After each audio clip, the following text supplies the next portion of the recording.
Que o Senhor nos abençoe com a leitura da sua palavra. O tema nosso hoje aqui é justamente esse: o cristão e o governo. O cristão e o governo. Nos dias que a gente está passando, eu não escolheria esse texto para evitar entrar em entendimentos errados. Mas essa é a grande vantagem e o grande desafio da pregação expositiva. Eu confesso a vocês que tive uma semana muito complicada pensando nesse texto aqui, porque me fez rever vários dos meus próprios conceitos e ter que pedir perdão uma tarde, realmente, orando a Deus por muitas coisas que esse texto acabou me trazendo. E eu queria, então, compartilhar com vocês. Não quero investir muito tempo aqui nos preâmbulos, todos nós aqui já conhecemos. Nós estamos, então, nessa parte aqui da resposta do homem. É como se falasse: olha, as misericórdias de Deus foram tão grandes, são tão grandes, né? Foram tão grandes por nós, que agora chegou a hora de falar: filho, você faz aquilo, ou deixa de fazer aquilo outro, por amor a mim, né? Então, é essa a pegada que a gente está seguindo aqui, amém? Então, indo direto aqui ao ponto, existe, antes da gente entrar no exame desse texto que a gente acabou de ler, é importante fazer pelo menos duas colocações preliminares, que é importante.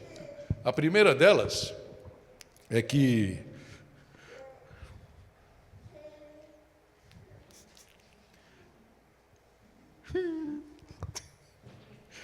desculpa que eu... Como cristãos, nós temos uma dupla cidadania, amém? Tudo bem com isso? Somos cidadãos dos céus, uma vez que somos da família de Deus, fomos adotados, fomos enxertados na videira, videira? É videira, está certo, né? Não, me deu aqui, oliveira, perdão, oliveira, me deu branco aqui, né? Fomos enxertados na oliveira, né? A gente viu lá no capítulo 11, e tudo bem, então, com isso. Mas somos também cidadãos do mundo. Cidadãos, em nosso caso, somos brasileiros, cidadãos do Brasil, da nação brasileira, amém? Então, isso é uma coisa que sempre vai nos acompanhar, e é um dilema. Ao longo do tempo, talvez isso tenha levado Paulo a colocar esse ponto, porque lembra, se você esteve na semana passada, se você viu a mensagem, está aí no YouTube, se você perdeu, vai falar da prática do amor. E a última coisa que fala lá é você amar até os seus inimigos, né? Então, é uma coisa bem complicada. E talvez em pensar em tudo isso nessa fase do amor, então fez Paulo refletir sobre o relacionamento da igreja, que estava iniciando, né, a igreja romana. Pensa vocês terem como...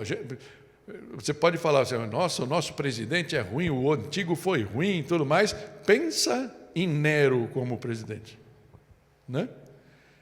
E então, para a gente ver o panorama, o contexto no qual Paulo está falando. Então, digamos assim, a igreja tinha tudo para falar: nós somos cidadãos do reino e, portanto, a gente não precisa seguir as regras desse mundo. Até porque eles achavam que Jesus estava prestes a voltar, né? Até o Paulo mesmo deixa isso claro, né? Então, nós não precisamos seguir as regras desse mundo. E Paulo aqui, então, pensando nisso, traz essa palavra que a gente acabou de ler, que a gente vai ver com mais detalhes, amém? Somos cidadãos do céu, sim, mas, por enquanto, nós estamos com um pé em cada canoa.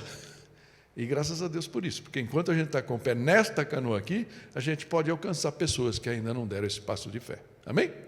Mas, pensando... o segundo ponto, então, né, esse é o primeiro. O segundo é que nós somos, que existem 3 esferas de autoridade estabelecidas por Deus. A primeira delas é a família. Acho que eu não preciso voltar lá, lembra lá quando fala: por isso fez o homem, pai e mãe, né? E os dois se tornaram uma nova família, uma só carne, e uma só casa. Então esse é o conceito de família, porque a família pode ser considerada a célula-mãe de qualquer organização, qualquer instituição, qualquer nação, né? Uma nação forte é uma nação que tem famílias fortes. não é? Por isso existe tanto ataque do inimigo contra essa instituição, que é uma esfera de poder, uma esfera de autoridade, né? Ok? Por isso lá, Êxodo vai falar a mesma coisa que Efésios, por isso, né? Honre teu pai e tua mãe para que você tenha vida longa e tudo mais. Então, essa instituição, Deus criou. A segunda, na verdade, cronologicamente não é correto, mas só para a gente ir para o que a gente vai tratar hoje, que é o governo, né? Que é a terceira. Mas, na verdade, o governo é a segunda.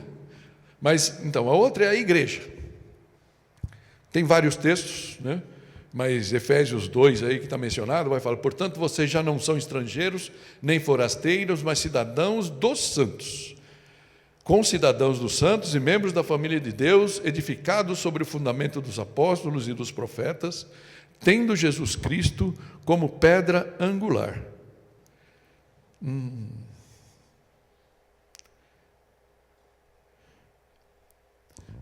Preciso me acostumar aqui, essa tela não é tátil.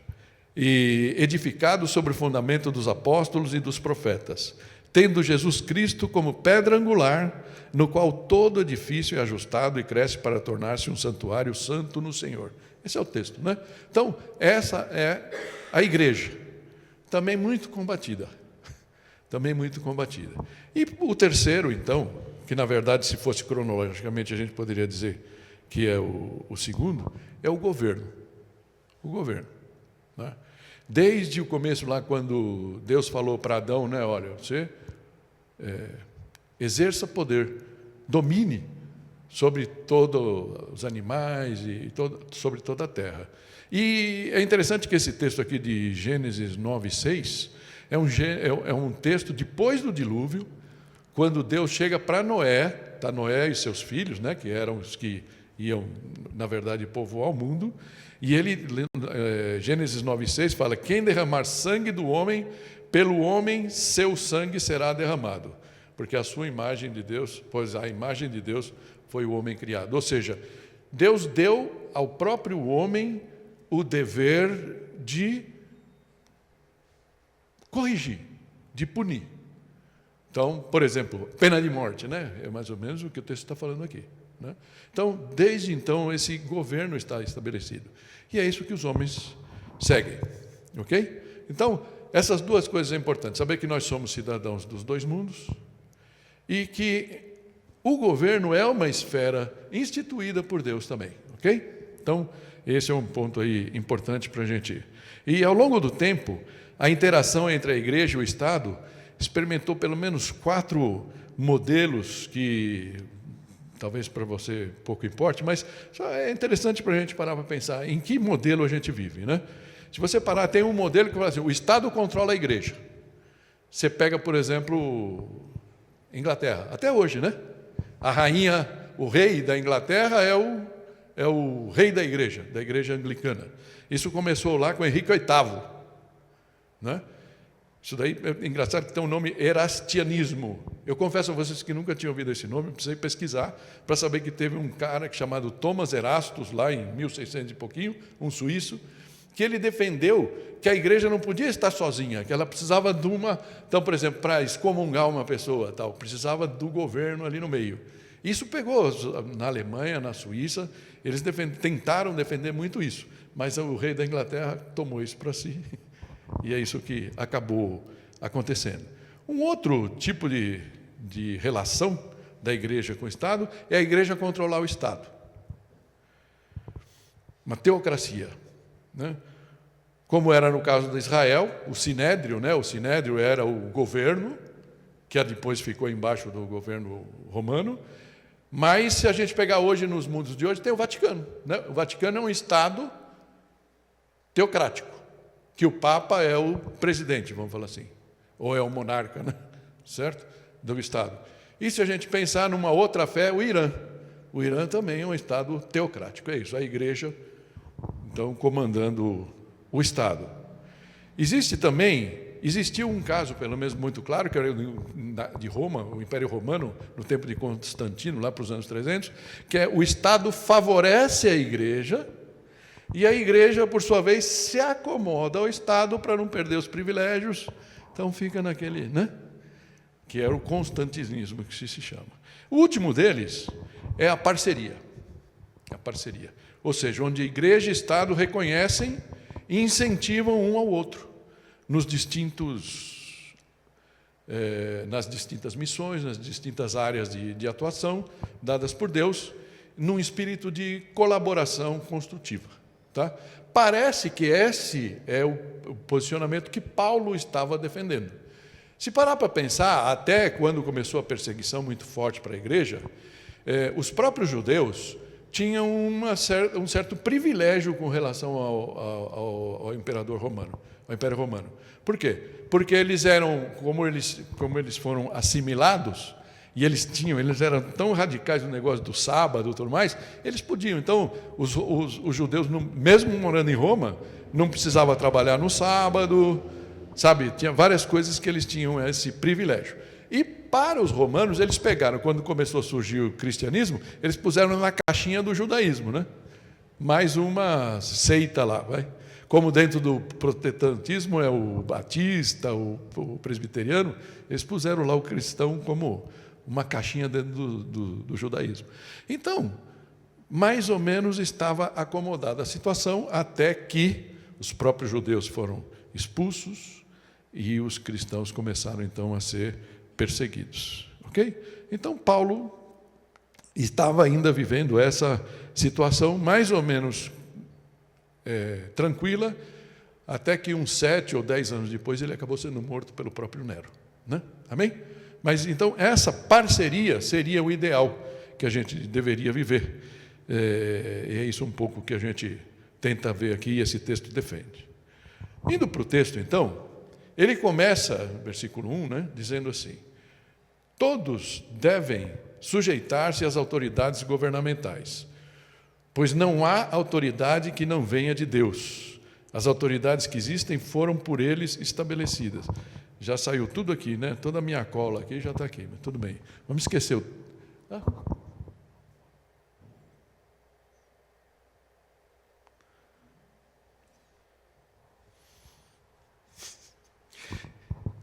Já está tudo ali mostrado, mas tudo bem, né?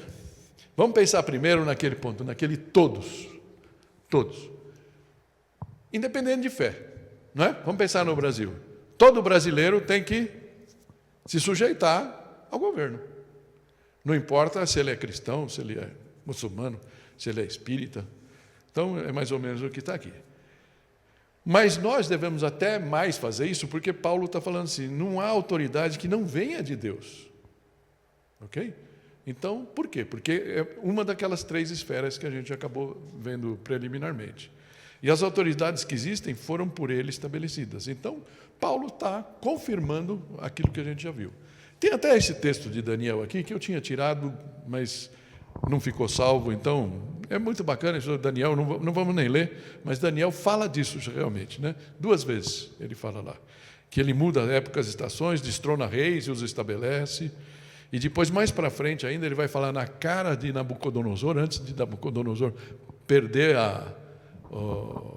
que Nabucodonosor foi tão orgulhoso, se enalteceu tanto, que Deus o castigou fazendo que ele perder a razão. Ele ficou maluco. Ele passou um tempo assim. E isso, Daniel fala na cara dele, vamos dizer assim, né? Aqui no capítulo 4, versículo 17, fala: para que todos os que vivem saibam que o Altíssimo domina sobre os reinos dos homens e os dá a quem quer, e põe no poder até o mais simples dos homens. Então, tudo isso daqui está comprovando que toda autoridade vem de Deus. Amém? Então, eu queria seguir aqui, tentando responder essas 4 perguntas sobre o cristão e o governo. O que a Bíblia diz ser o papel do governo? O que esse texto diz, né? Por que devemos nos submeter às autoridades governamentais? Quando nos é permitido desobedecer, porque há momentos que a própria Bíblia nos mostra, né, que a desobediência. Em que medida a Bíblia e o Estado brasileiro se harmonizam? Amém? Se Deus quiser, vamos seguir por aqui. Só que eu não orei, né? Eu queria orar para que Deus possa nos acompanhar. Pai Santo, entramos na Tua presença, Senhor, mais uma vez, pedindo que esse momento seja reservado por Ti, e que cada mente aqui, Pai, cada coração possa estar refletindo sobre esse tema, que é tão importante nos nossos dias.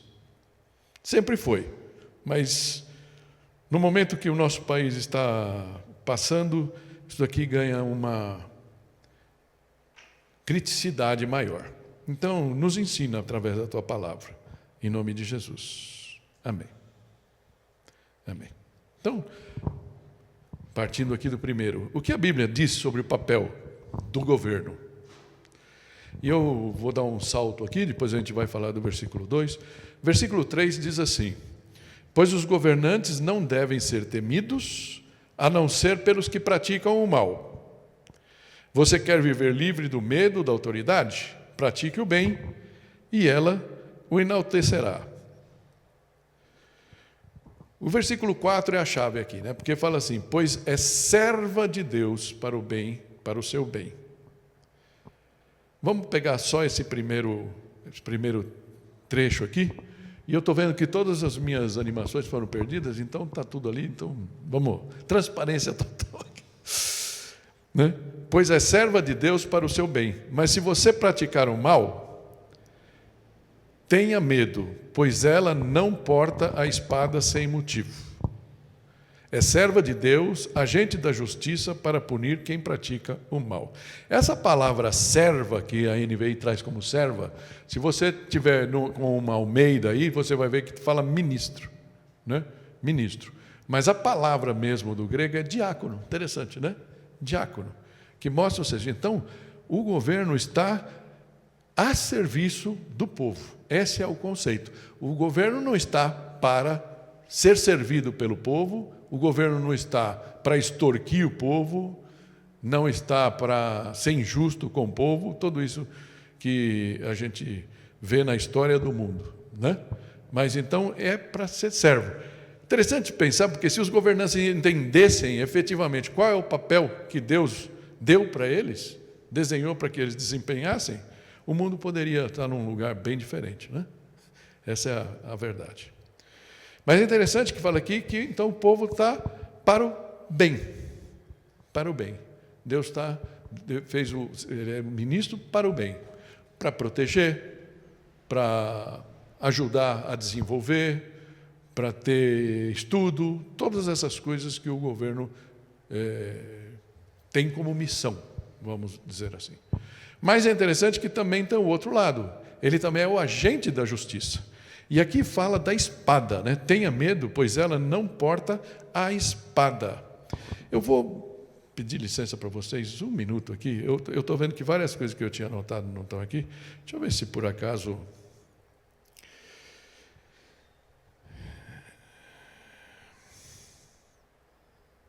eu consigo fazer uma... Vocês estão me vendo tudo aqui, né? Tudo bem.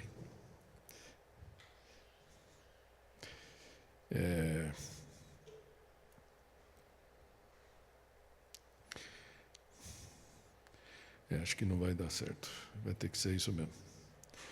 Ele salvou na hora que estava fazendo, que salvou na nuvem, e agora eu nem sei como acessar aqui. Então, vamos lá.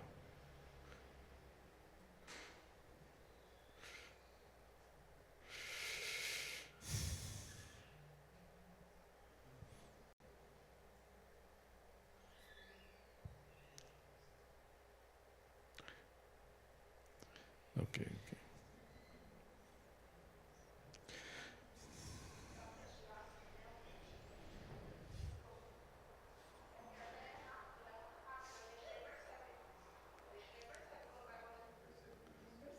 Não percebe? Sério?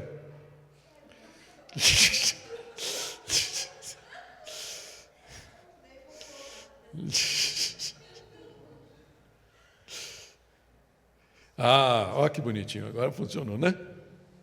Estava uma versão anterior, né? Tudo bem? Então, serva, diácono, tá? Já tinha passado por isso. Tá?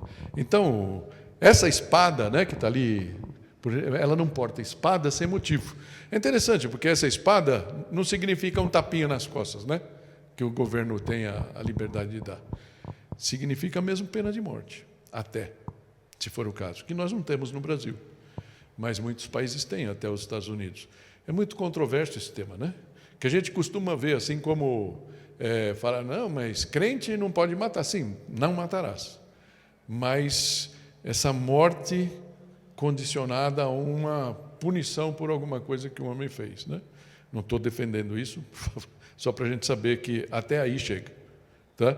Até aí está dentro da possibilidade. Como um agente de justiça, punição severa ou com o objetivo de que o delito não se torne a ocorrer, né? Esse é mais ou menos o conceito que está aqui por trás. Então, esse é o papel principal do governo dado por Deus.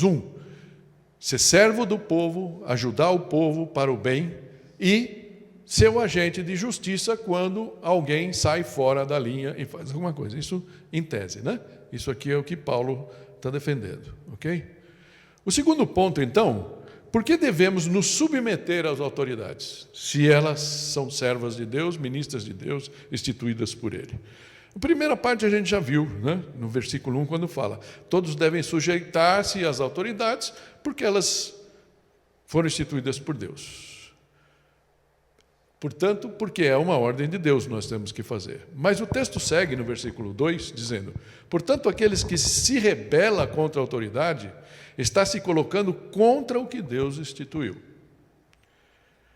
E, portanto, a gente pode dizer, quem se sujeita à autoridade faz isso como se fizesse para Deus, e quem se rebela contra a autoridade é como se estivesse se rebelando contra Deus.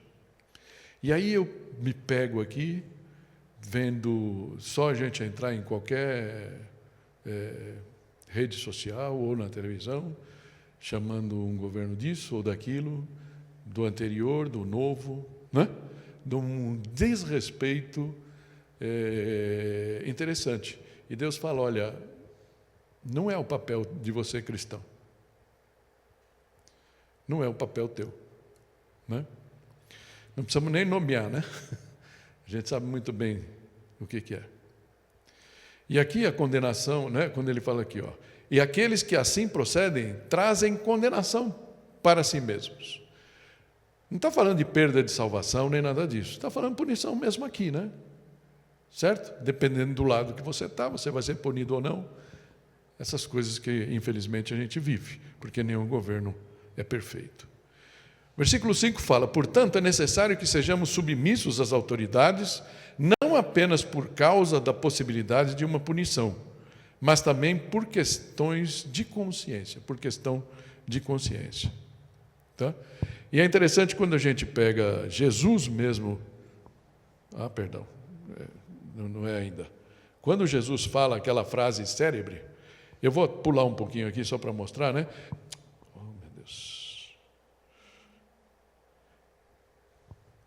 Marcos 12, 17, quando Jesus fala, então Jesus lhes disse, deem a César o que é de César e a Deus o que é de Deus.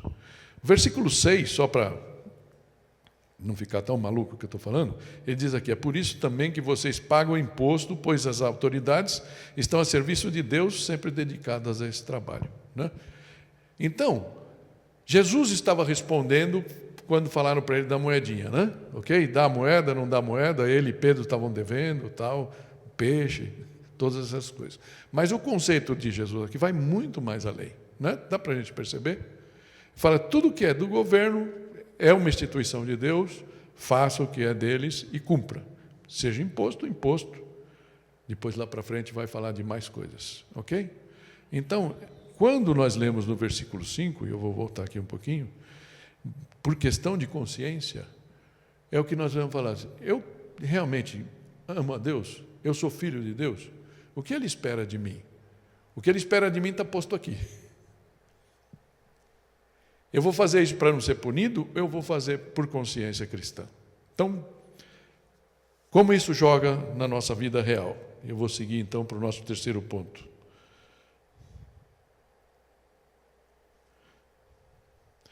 Quando nos é permitido desobedecer às autoridades. Amém? E para que isso a gente possa ver, eu quero dar um pulo num outro texto, em Atos.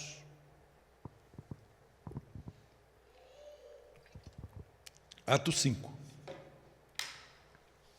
a partir do versículo 27, Atos 5, diz assim: tendo levado os apóstolos, apresentaram-nos ao sinédrio para serem interrogados pelo sumo sacerdote, que lhes disse: demos ordens expressas a vocês para que não ensinassem neste nome. Todavia vocês encheram Jerusalém com sua doutrina e nos querem tornar culpados do sangue desse homem. Pedro e os outros apóstolos responderam: é preciso obedecer antes a Deus do que aos homens. Amém? Podemos repetir juntos só essa frasezinha azul ali? É preciso obedecer antes a Deus do que aos homens. Amém? Isso foi a resposta deles. Interessante que o John Stott, né, que eu sempre menciono aqui, porque até no Café com Palavra a gente usou o Stott aqui quando a gente viu Romanos.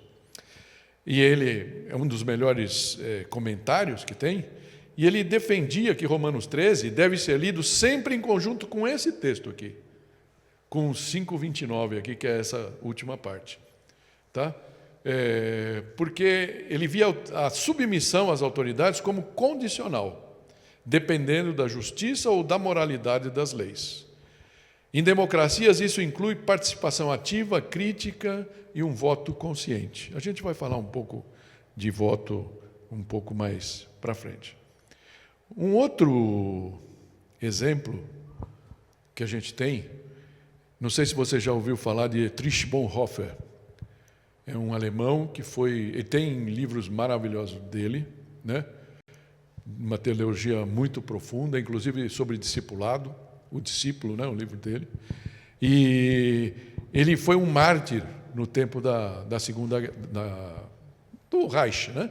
Da Segunda Guerra. Tá? E ele resistiu ao regime nazista, argumentando que a fé cristã exige uma oposição ao mal institucionalizado. Então, a gente vai falar um pouco no último ponto sobre o Estado, né, a Constituição e tudo mais. Existe uma Constituição e, de repente, você vê que aquela Constituição não vale nada mais, e aí um tirano qualquer, um tiranete qualquer, começa a agir fora daquilo que a própria Constituição do país diz. E aí, como você faz como cristão? Né? Eu não estou com o meu celular aqui, mas outro dia, deixa eu contar uma... Presta atenção, por favor.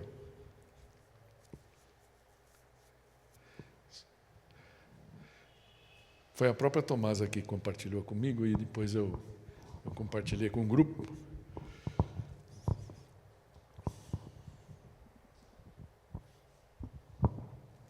Deixa eu ver se eu acho rápido aqui, né? Não quero tomar muito tempo. É bem curtinho. Diz assim, né? A parábola fala assim: a formiga com ódio da cigarra votou no inseticida. Morreram todos, incluindo o grilo que votou nulo.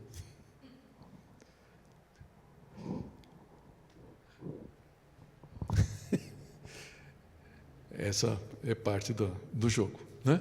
Nós não somos chamados a fazer o papel de grilo.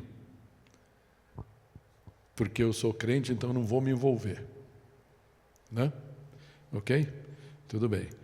Portanto, sua postura mostra que Romanos 13 não exige submissão cega, mas sim discernimento ético. Né? É mais ou menos o que está aqui por trás. Mas deixa eu dar para vocês alguns exemplos bíblicos de discernimento e coragem ética. A primeira delas, que é muito clássico, né? Todos os comentaristas falam, é das parteiras judias. Lembram disso? As parteiras judias estavam lá, e quando os judeus começaram a crescer muito, os hebreus, né, como os egípcios chamavam, no tempo que eles estavam lá como escravos no Egito, eles chegaram, então o faraó mandou, tinham as parteiras hebreias, e o faraó chega para elas e fala assim: olha, vamos fazer uma coisa, quando nascer, vocês vão fazer os partos, né? Vamos fazer os partos. Quando nascer uma menina, deixa rolar, não tem problema. Mas quando nascer um menino, vocês matam o menino, ali na nascença. Ah, sim, senhor. Ahorita, né? Sim, senhor, tal. Mas aí, lógico, elas, por temor a Deus, não obedeceram. E faziam o parto normal. E aí, no final, né? Então, depois de ver que tinham muitos nenês judeus nascendo, hebreus, eles chamaram elas para mas que negócio é esse? O que acontece? Vocês estão desobedecendo? Não, a gente não está desobedecendo. Aí ela falou, não, é que as hebreias, as escravas hebreias não são como as egípcias, as mulheres egípcias. Elas são fortes, então quando a gente chega lá para fazer o parto, os nenês já nasceram. E por isso... Né? Então, olha que interessante, elas mentiram. Elas desobedeceram, mas Deus as...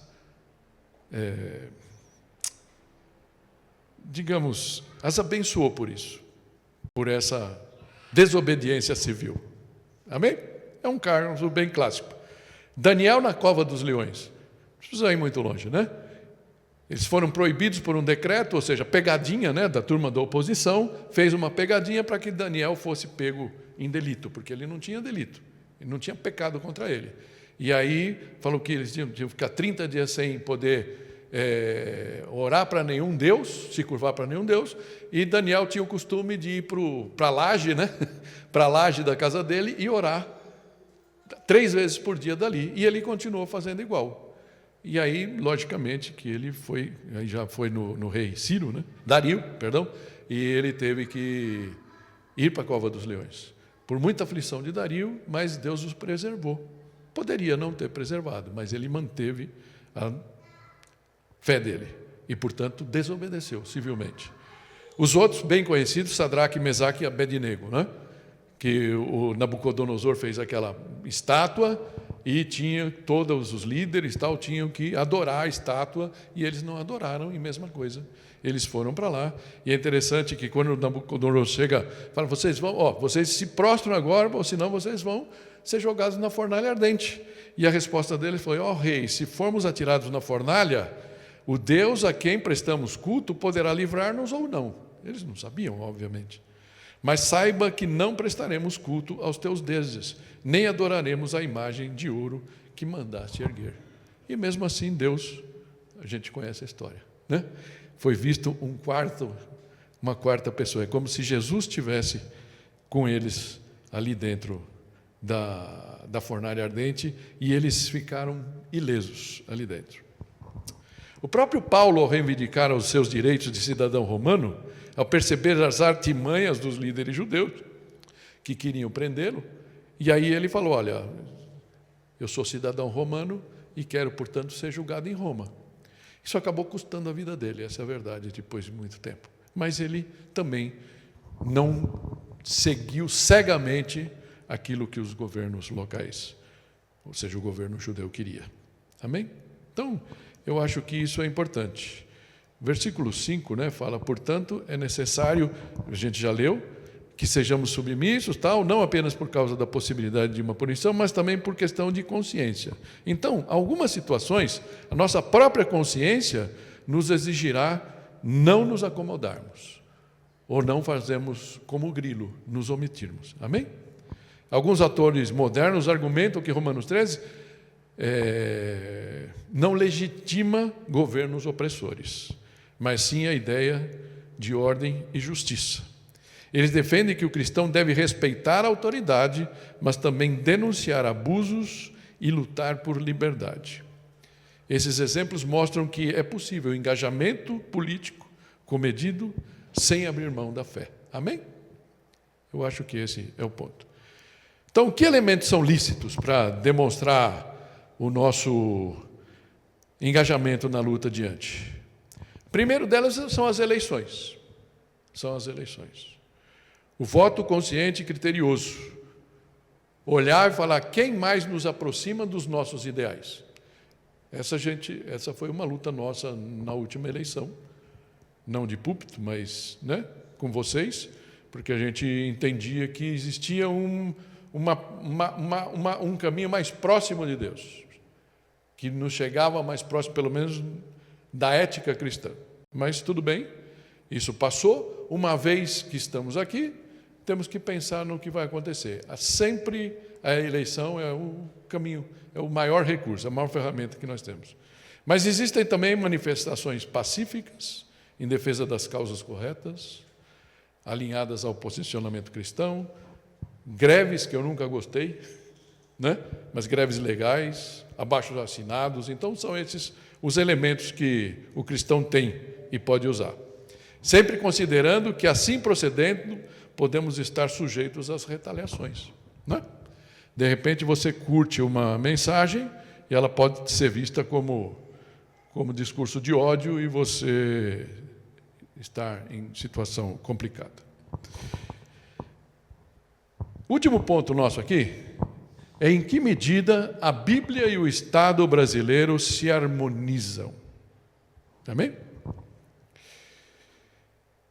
Eu trago só um preâmbulo aqui da nossa Constituição. Vou ler aqui. Nós, representantes do povo brasileiro, reunidos, e eu lembro sempre a Ana falava vovô Ulisses Guimarães, que era o Ulisses Guimarães, que foi um dos líderes em 1988, né? Nós, eles, portanto, né? Representantes do povo brasileiro, reunidos na Assembleia Nacional Constituinte, para instituir um Estado democrático destinado a assegurar o exercício dos direitos sociais e individuais, a liberdade, a segurança, o bem-estar, o desenvolvimento, a igualdade e a justiça como valores supremos de uma sociedade fraterna, pluralista e sem preconceitos, fundada na harmonia social e comprometida na ordem interna e internacional, com a solução pacífica das controvérsias, promulgamos, sob a proteção de Deus, e eu estou colocando isso ali em azul, né? Isso não tem nada a ver com o Estado laico, porque tem gente que... o Estado laico é aquele Estado que ele vive uma parceria com a igreja e não depende da igreja, certo? Por isso ele é laico. Infelizmente, muitos confundem Estado laico com Estado ateu, que é uma coisa muito diferente. Quando a gente vê uma ostensividade contra a igreja, é porque... E usa a bandeira do laicismo, né? Como se diz, é uma bandeira... É uma narrativa, né? Certo? Uma coisa não tem nada a ver com a outra. Por isso, você fala aqui, sobre a proteção de Deus, a seguinte Constituição da República Federativa do Brasil. E aí, esse é, então, só o pano de fundo aqui. E eu queria comentar algumas coisas. Nossa Constituição e essa passagem que a gente viu, os versículos 1 a 7 de Romanos, compartilham uma visão, a mesma visão a respeito de autoridade. Legal isso. Nessa harmonia. Cada uma delas parte, infelizmente, de fundamentos distintos. Uma, de uma posição, de um fundamento jurídico, cívico, né, político, que é a Constituição. Outro, de um posicionamento espiritual. E se encontram em alguns princípios éticos aqui. Alguns que a gente poderia dizer que eles se encontram, que são harmônicos. O primeiro deles é a legitimidade da autoridade. Romanos 13 afirma, não há autoridade que não venha de Deus. Certo? E que devemos nos submeter às autoridades constituídas. A Constituição também reconhece a autoridade do Estado, mas como expressão da soberania popular, né? Ou seja, a origem é outra, né? Vox populi, vox Dei, né? Ou seja, a voz do povo, né? Então, é soberania popular. O poder emana do povo, não é isso que está na Constituição? Mas a gente sabe que o poder emana de Deus, mas dá para harmonizar. Promoção do bem comum, também é uma coisa que ambas falam. Paulo diz que a autoridade é serva de Deus para o bem e deve punir o mal e recompensar o bem. A Constituição estabelece que o Estado deve garantir justiça social, liberdade, segurança, bem-estar, valores que também refletem essa missão de promover o bem. Amém? Então, até aí nós estamos bem. Deveres cívicos. Romanos 13 fala de pagar impostos e respeitar as autoridades como parte da consciência cristã. E a Constituição, por sua vez, também impõe deveres aos cidadãos, como votar, pagar impostos, cumprir as leis. Então, que conclusão a gente pode tirar? Que ambas as fontes, né, uma sagrada, outra civil, convergem na ideia de que a autoridade deve servir ao bem e à justiça. A Constituição nossa, que é chamada Constituição Cidadã, ao garantir direitos e deveres, oferece um espaço onde o cidadão pode viver os princípios de Romanos 13, com consciência crítica e responsabilidade. Qual é o sinal de alerta, portanto? É aquele que eu já disse. Ao caracterizar o Estado como laico, o Estado e a Igreja podem atuar em parceria. Os dois para o bem comum, cada um na sua área de atuação, e tudo dá certo. Quando o Estado age como se fosse ateu, as instituições acabam se chocando, né? Se tornam antagônicas, com pouco espaço, então, para o bem comum. Talvez isso a gente tenha vivido. Eu vi um pastor falando do tempo da pandemia nos Estados Unidos, e eles tomaram a decisão de abrir a igreja. Eles começaram, né, com cultos online e tal, tudo mais. Mas aí eles perceberam, ele falou, pô, eu saio daqui e vou no supermercado. O supermercado estava aberto, porque era de primeira necessidade. E nos Estados Unidos, nos primeiros meses, começou a ter aquelas estatísticas de muitas mortes por suicídio, ainda mais de jovens, de adolescentes, porque piravam, né? Ou seja, de não conseguir ficar em casa isolado, sem nenhum contato. Então, eles tomaram a decisão de abrir a igreja, com os contatos e tudo mais. Então, numa desobediência civil, né?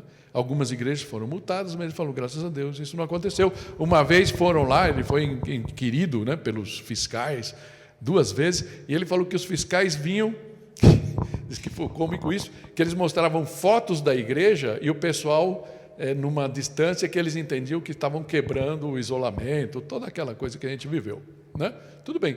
Ele falou, mas engraçado, como é que vocês têm fotos das pessoas aqui no culto? Ah, porque nós estamos assistindo os seus cultos. Glória a Deus! Glória a Deus! O pessoal estava assistindo o culto da igreja, né? E eles acabaram não sendo multados, mas poderia ter acontecido. Amém? Eu queria terminar falando uma coisa. Olha, a gente pode pensar assim, olha, nós estamos vivendo um momento tão ruim, e eu gostaria que realmente a gente orasse pela nossa nação. Eu não sei como isso vai acabar. Na minha família, origem nordestina, eles tinham um ditado que falava assim, 2 bicudos não se beijam. Né? Eu não sei onde vai dar essa história. A única coisa que eu sei é que o povo vai sofrer. Já está sofrendo. Né? Então, a gente tem que orar. Acho que esse é o nosso papel. Por sabedoria. Por bênção, por solução pacífica, para que o povo não sofra. Mas uma coisa que Deus colocou no meu coração aqui, a gente pode acabar dessa forma ou olhar para essa realidade política e social que a gente está vivendo e colocar isso por uma outra perspectiva. Para mim, é como se Deus colocou no meu coração isso, é como Paulo tivesse assim, nos convidando a fazer uma mudança de foco. Do aqui e agora social e político, que é o que ele trouxe, para o aqui e agora do avanço do Evangelho. Em Roma, por exemplo, onde ele estava escrevendo, mas a gente pode pensar isso aqui no nosso meio. A despeito das condições sociais e políticas, embora elas tenham grande importância na vida de todos, e nós estamos sentindo isso nos nossos próprios bolsos, né?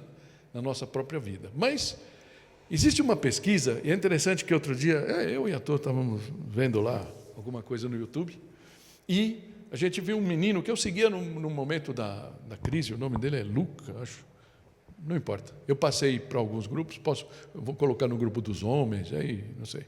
Bacana. Ele está lá na Inglaterra. E ele está participando de uma igreja lá, e essa igreja está tendo cultos de oração, acho que quinta-feira à noite. Ele faz filas, é um negócio impressionante. Ele falou, todo mundo falando que o cristianismo morreu na Europa, que o cristianismo morreu, e ele falou, gente, Deus está fazendo uma coisa diferente. E ele mencionou uma estatística para os famosos teenagers, né, a geração Z, e eu trouxe só alguns dados aqui para a gente se alegrar com isso. E eles chamaram, esse Barna Group, é um grupo americano, que é o grupo que mais faz pesquisas cristãs, né, sobre o cristianismo, o desenvolvimento do cristianismo. Tá? E eles começaram a fazer, iam fazer uma coisa para saber como é que a geração Z, os meninos, aí, os adolescentes, 13, 17, de 13 a 17 foi o foco da... Eu sei que a geração Z vai um pouquinho mais longe, né? Mas esse foco, como é que os adolescentes estão vendo a fé? Como eles estão vivendo isso? Tá? E aí, fala assim, principais destaques do estudo. Foram entrevistados mais de 24 mil adolescentes em 26 países, incluindo o Brasil. A maioria dos adolescentes brasileiros demonstrou uma visão positiva sobre Jesus. 74% acreditam que Jesus oferece esperança às pessoas. 60% dizem que ele faz diferença real no mundo hoje. 70% acreditam que Jesus voltará um dia. 55% creem que Jesus era Deus em forma humana. E a pesquisa segue. Mais um pedacinho só. Eu tirei esse detalhe de eu entrei, né, na pesquisa e traduzi esse pedacinho aqui. Fala assim, que é raro que os adolescentes tenham uma opinião negativa sobre Jesus. A impressão global sobre ele é de que é confiável, generoso, sábio, pacífico. E a lista de elogios continua. Entre as características bíblicas de Jesus que se destacam para os adolescentes, as principais dizem respeito à sua natureza perdoadora e compassiva, além da sua reputação como mestre e realizador de milagres.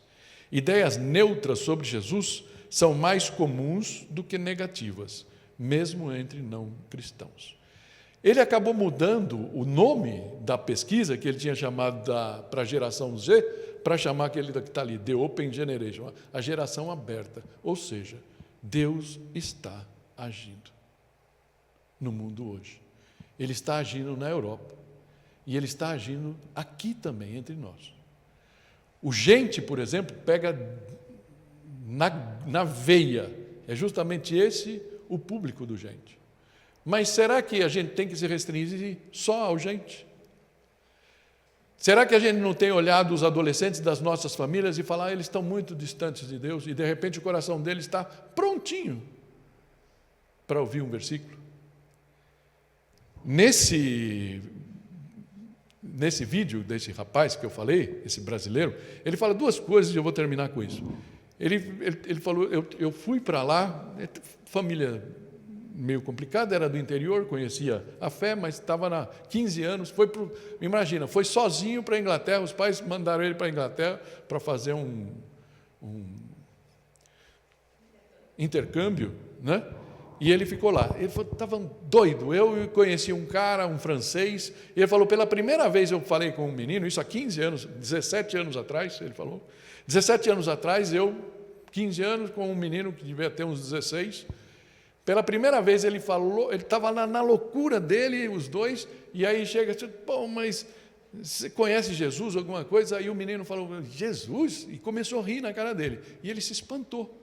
Porque, embora ele tivesse totalmente desviado, no coração dele ele tinha um respeito por Jesus. E aí ele falou, pela primeira vez eu vi um menino, ele falou, ele devia ter sofrido mais. Ele falou, você não acredita em Jesus? Ele falou, não, você está maluco, não sei o quê, e saiu. Ele falou, pois bem, esse menino, 1 ano depois, aos 17 anos, foi morto.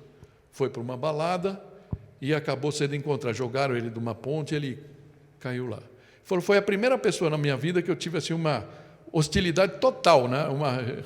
uma repulsa total. Ele falou, bom, trabalhei com isso. Ele falou, hoje... E aí ele mostra, eles filmam, eles estão nesse culto, e 3 meninos franceses também, assim, 16, 17 anos, os 3 lá, eles entram na igreja e vê tudo aquilo acontecendo, e aí saem, e eles falam, e aí, o que vocês acharam? Cara, eles falaram, nunca vimos isso, essa energia, essa coisa, tal, e falou, lá na França não tem isso? Ele falou, lá na França não tem isso. Vocês querem participar disso? Vocês querem que na França tenha? Nós queremos e tal. E aí eles deram Bíblia para os meninos e tal, acabou. Né? Ou seja, por que eu estou trazendo isso aqui? Para dizer para vocês, e que isso que Deus colocou no meu coração, e é o que eu queria que a gente orasse, a despeito da política, a despeito da condição a qual nós vamos viver, Deus está escrevendo a história. E nós podemos fazer duas coisas. E eu estou virando essa chave, eu já falei isso para vocês algumas vezes, já confessei, estou virando definitivamente essa chave na minha mente. Na minha mente.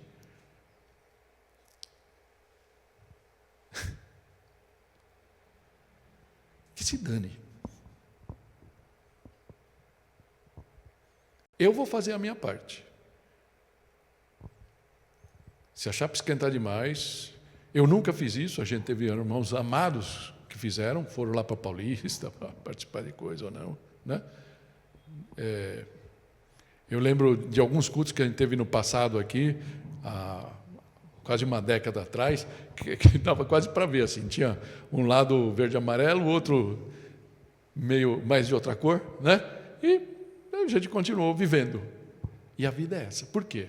Porque Deus é maior. O nosso objetivo é maior. E que a gente não perca isso de perspectiva. Os países onde a repressão é maior, é onde Deus está fazendo mais milagres. Eu vi hoje cedo um culto na Índia, uma igreja que tem 300 mil membros. E crescendo. E todo mundo louvando, todo mundo... O que nós estamos fazendo com as nossas vidas? O que nós estamos fazendo com o Evangelho no nosso meio? Os políticos vão estar aí. Vamos orar por eles. A gente tem que orar por eles, porque a vida de muitas pessoas está em jogo. Mas o nosso trabalho é levar Jesus a todas essas pessoas. Amém? Fecha os teus olhos, vamos orar.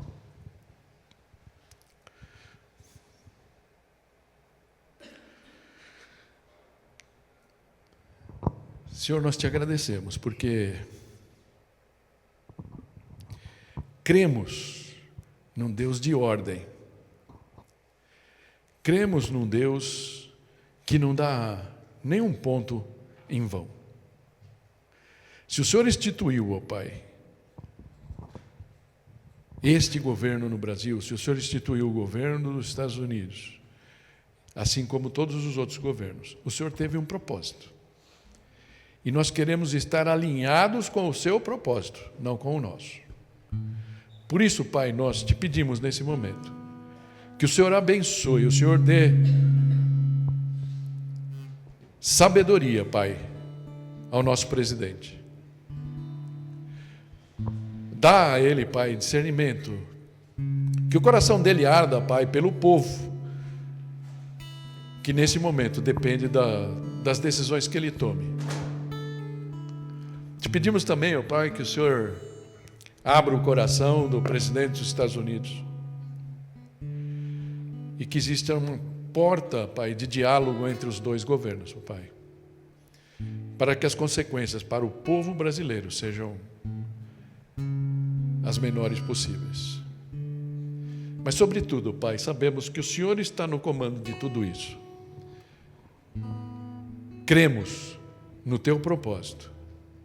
E como o Vinícius falou no princípio, Pai, todas as coisas cooperam para aqueles que andam segundo o Teu propósito. Nós queremos estar andando segundo o Teu propósito, Senhor. Enche o nosso coração, Pai, de amor e nos abre a mente, Pai, para ver oportunidades, Senhor, de alcançar essa nova geração, Senhor. E alcançar aqueles que estão à nossa volta, Pai, que precisam apenas de um despertamento, Senhor. Assim como aquela mulher samaritana, Pai, que chegou ali naquele poço, uma vida destruída, Senhor, uma vida sem perspectiva, Senhor, uma vida errada. E Jesus ali, em poucos minutos, ó Pai, mudou a perspectiva dela, mudou a vida dela, Senhor. Eu sei que Ele quer fazer isso com muitas pessoas aos quais nós temos contato, nós temos relacionamento, nós temos alcance. Então, Pai, nos dá essa nova perspectiva, Senhor. Faz o nosso coração queimar, Pai, pelo Evangelho. E ensinar a colocar a política no seu devido lugar na nossa vida. Nós não queremos abrir mão, o Senhor nos chamou, Pai, para sermos omissos também, ó Pai, como a historinha do grilo. Mas, Senhor, nos ajuda a entender qual é a nossa função nessa parceria entre igreja e governo, entre cada um de nós como cristãos, ó Pai. O que podemos fazer para que o nosso país melhore, para que mais pessoas te alcancem? Esse é o nosso pedido, essa é a nossa entrega nessa manhã, em nome de Jesus. Amém.